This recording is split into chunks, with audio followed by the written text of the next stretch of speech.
আজকের ভিডিওতে আমরা দেখব কিভাবে কলা বাগানে ঢুকে কলা খেতে হয়, কিভাবে একটি পুকুরের ধারে গিয়ে সেই পুকুরের জল খেয়ে বেঁচে থাকতে হয়, কিভাবে দৌড়ে বেড়াতে হয়, দৌড়ানোর পর হাঁপিয়ে গেলে কিভাবে মাচার উপরে শুয়ে থাকতে হয়। এটাই ম্যান ভার্সেস ওয়াইল্ড, আর এই ম্যান ভার্সেস ওয়াইল্ডের নতুন এপিসোডে আপনাদের সবাইকে স্বাগত। হাই বন্ধুরা, আমি বেয়ার গিলস। নমস্কার। আমি আজ তোমাদের দেখাবো কিভাবে পৃথিবীর যে কোনো প্রতিকূল অবস্থায় বেঁচে থাকতে হয়। বেঁচে থাকার জন্য কিছু টিপস তোমাদের দিই। দেখতে পাচ্ছ আমি চলে এসেছি একটি বাগানে, অনজানে বাগান, কেউ নেই, কোনো মানুষের পাত্তা নেই এখানে। মানুষের বেঁচে থাকার জন্য যে জিনিসগুলো দরকার তার মধ্যে অন্যতম হলো খাবার, বাসস্থান ও জল। তাই আমি এই বাগানে খাবার খুঁজছি, দেখি কি পাওয়া যায়। অনেকক্ষণ খোঁজার পর মনে হলো আমি ভুল দিকে আছি, আমায় ঠিক ওই দিকটা যেতে হবে। এইরকম দুর্গম পথ ও কঠিনতম জায়গায় সবসময় চলার জন্য একটি ভালো কোম্পানির জুতো বা ব্র্যান্ডেড জুতো পরে আসবে। হ্যাঁ, আমার কাছে না হয় 50 টাকা চটি আছে, তো কি হয়েছে, তোমরা ব্র্যান্ডেডই পরো। প্রায় 1-1.5 ঘন্টা হাঁটার পর যখন গলা শুকিয়ে কাঠ হয়ে গিয়েছে, তখন এইরকম জল দেখতে পেয়ে আর থামতে পারলাম না। কি করব না করে সোজা জলটা তুলে দেখতেই দেখলাম জলে মনে হচ্ছে গু ভাসছে, কিন্তু কোনো কিছু করার নেই, এই জল খেয়ে আমাকে বেঁচে থাকতে হবে। তাই বলে ঢকঢক করে জলটা খেয়ে নিয়ে আবার তৈরি হয়ে পড়ব পরবর্তী গন্তব্যস্থলে। আর হাঁটা চলা নয়, অনেকটা হাঁটার পর মনে হলো বেলা বয়ে আসছে, আমার এবার দৌড় ধরতে হবে। তাই বলে দৌড় ধরলাম, জানি না এই রাস্তা কোথায় গিয়ে উঠবে।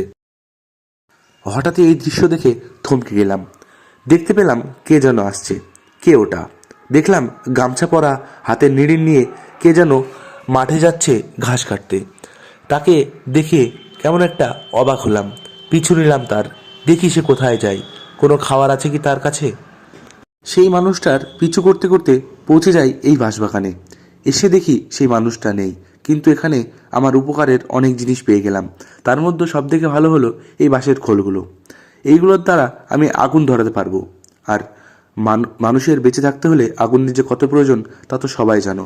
খাওয়ার থেকে শুরু করে বিড়ি ধরানো সব কিছুতেই আগুনের প্রয়োজন অপরিসীম। আগুন জ্বালানো জোগানের পর পেটেই খিদে টান দিচ্ছে, মনে হলো কিছু খাওয়ার দরকার। তার জন্য আবার পুনরায় কলা বাগানে খাওয়ার খোঁজ। এখানে এসে দেখি কলা গাছ। এইবার কলা গাছ আছে, তার মানে কলা তো আছেই, এবং এই কলার দ্বারা আমি আমার পেট খুব সুন্দরভাবে ভরাতে পারবো। তো কলাগুলো খাওয়া যাক।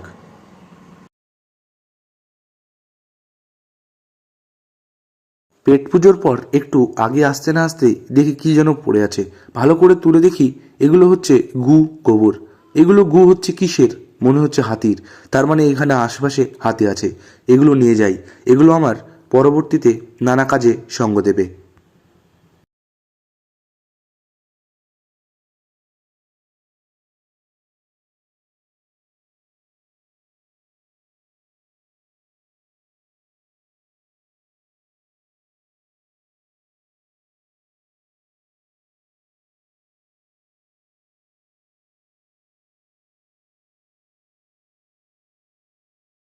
একটি বড় বাঁশবাগান পার করতে না করতে একটি ফাঁকা জায়গা।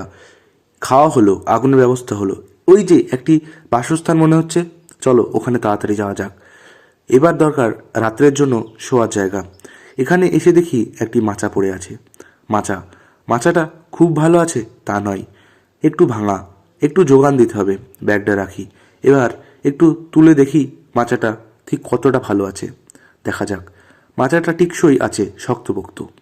আমার এখানে খুব সহজেই আরাম করা যাবে ও রাত্রে ঘুমানো যাবে।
জায়গাটা যা আছে তাতে আমার খুব সহজেই বিশ্রাম নেওয়া হয়ে যাবে। একটু উঠে বসি, দেখা যাক কতটা হয়। মাজায় যে গামছাটা বাঁধা ছিল সেই গামছাটাকে একটু ছোট করে নিই।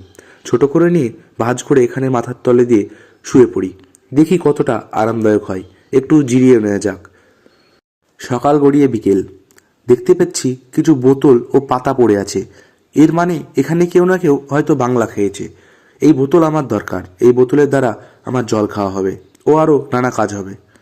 এইভাবেই তোমরা যে কোনো কঠিন জায়গা থেকে বেঁচে ফিরতে পারবে ও এই ধরনের বোতল ও দড়ি চাপাবে, নিজেদের সাথে নিয়ে যাবে। চলো আস্তে আস্তে রাস্তার দিকে যাওয়া যাক, জনজাতি ও লোকালয়ে, যার দ্বারা আমি খুব সহজেই নিজের বাড়ি যেতে পারবো। আজকের দিনটা প্রকৃতির কোলে ও তোমাদের সাথে কথা বলতে বলতে কিভাবে যে অনায়াসে কেটে গেল বোঝাই গেল না। তো ভিডিওর শেষ মুহূর্তে এসে কিছু কথা তোমাদের সাথে যেটা বলা হয় না অন্য ভিডিওতে, এটা এখানে বলে নিই। তো ভিডিওটি কেমন লাগলো অবশ্যই একটু কমেন্টে জানিও। আমরা নতুন নতুন ভিডিও করছি, চেষ্টা করছি আমাদের সাথে থেকো। চ্যানেলটিকে সাবস্ক্রাইব করো, লাইক কমেন্ট শেয়ার করে দিও বন্ধুদের মধ্যে। ও প্রকৃতির কোলে এইভাবে ঘুরে বেড়াও, সাবধানে চলাচল করো।